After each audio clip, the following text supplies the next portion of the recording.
The Valheim Ashlands update has introduced 3 brand new armor sets and 2 new capes, each of which not only look cool to wear, but also provide some extremely useful buffs. So today, I'll be showing you how to craft them, what their advantages and special effects are, and how to utilize them to their full potential. Let's get into it. The first armor set we'll look at is the Flame Metal Armor. This set is comprised of 3 different pieces, each of which provide an armor rating of 38 at the base level for a combined total of 114. To put this in comparison, the strongest armor previous to the Ashlands update was the Carapace Armor, which provided a combined total of 96 armor points, making the Flame Metal Armor 18 points stronger, and officially the strongest armor in the game. And while the helmet doesn't provide any sort of special buff, the breastplate and greaves do, each of which providing the wearer with a 20% heat resistance buff, as well as incurring a negative 5% movement speed penalty. The heat resistance buff, as you can imagine, is particularly useful to have in the Ashlands, as it will reduce the amount of damage you take in the waters surrounding the biome, the lava you'll find within it, and mobs you'll find throughout, such as the blob. With that said, don't push your luck trying to cross any lava-ridden areas, as it still does far too much damage, and the armor is more for mitigating any fire damage you might incur from accidentally stepping in it. The Flame Metal Armor requires a Black Forge level 3 to be crafted and is composed of 56 flame metal, 9 Askvin hide, 12 charred bone, 4 refined eider, and 1 Morgan heart. If you don't have all the materials you need to craft a full set right away, then I'd recommend starting off with the breastplate and greaves, so you can at least begin to benefit from their heat resistance buffs. The armor in general really makes you a bit of a tank, so consider taking a big two-handed sword or the classic sword and shield along with it, and face your enemies head on to make the most out of its high armor value.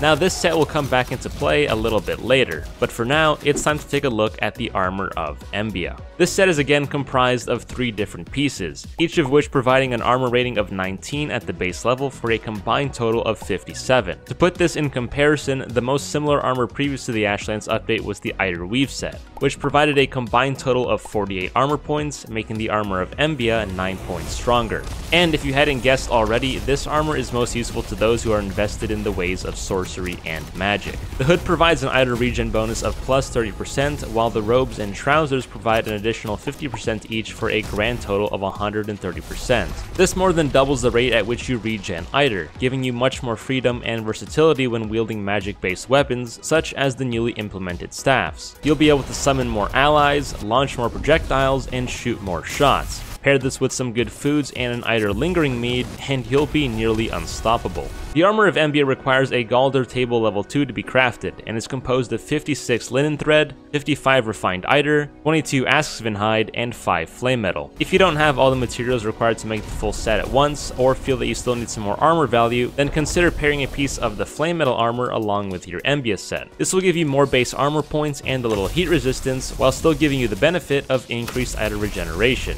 But if you do like the all-out mage style, it's best to stay on the move as you let your magic do the work, since the armor value is pretty low, and one of the new capes might even help with that. But first, we move to our final new armor set on the list, which is the Armor of Ask. This set is comprised of 3 different pieces, each of which providing an armor rating of 28 at the base level for a combined total of 84, which is a good middle ground in comparison to the 2 armors shown previously. Now, this is the only armor on the list that doesn't have any individual special buffs, but instead has a 3-part set effect, meaning you'll have to wear all 3 pieces of the armor if you want to benefit from its buffs. The set effect provides you with Ask's Endurance, a buff that provides the wearer with negative 10% run stamina usage, negative 10% jump stamina usage, negative 20% attack stamina usage, and plus 10% pierce damage. As you can probably tell, this set is perfect for those with a rogue or assassin-like playstyle, allowing you to continuously move and attack for longer, making it perfect in combination with the new Berserker axes, if you want to capitalize on their extremely fast attack speed and get in and out of harm's way in a flash. The Split-Near Spear is also another great option to pair with this armor if you want to maintain a fast attack speed while also taking advantage of that additional 10% pierce damage. And in particular, the Nature variant is probably your best bet, as the faster attack speed will give you more chances to proc its immobilized effect, giving you even more freedom to kite around your enemies. With this, throwing your spear also becomes a more viable option, as you'll be able to more easily retrieve it.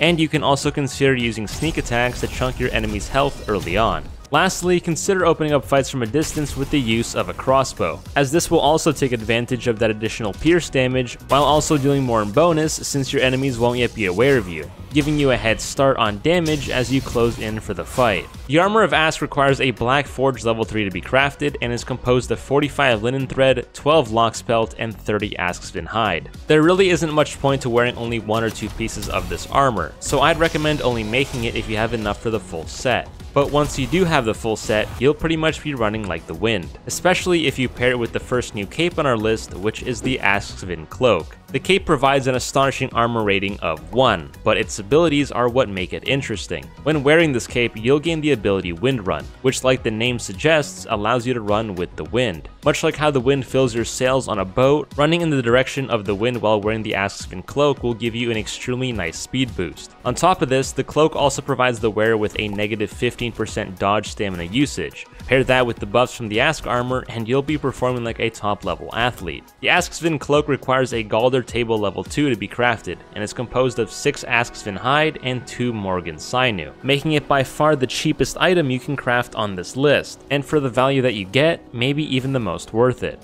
The cape is also great to pair with the Armor of Embia, as it matches that fast playstyle you'll want to have to stay out of danger. And don't neglect using it during your everyday travels as well, as it can definitely help shorten your travel time on land, especially if you pair it with something like the Fenris Armor from the Mountains update, which by default already gives you an additional 9% movement speed. Lastly, the cape also provides you with a damage modifier that makes you resistant against frost. It sounds random considering that this is an Ashlands based cape, but I can only assume that this would help with the transition to the deep north later down the road. The last item on our list is the Ashen Cape. The cape provides an armor rating of 12 at the base level, which I believe is the only cape in the game to give you a higher armor rating than 1.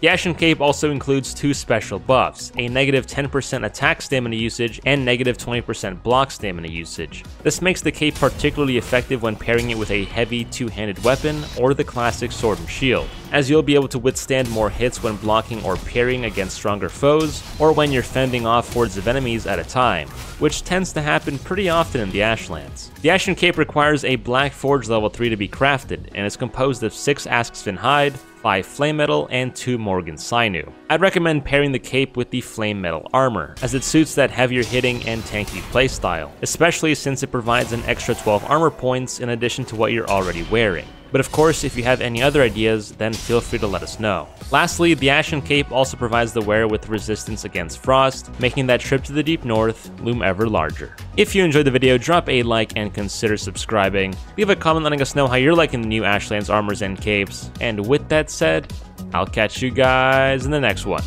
Peace out.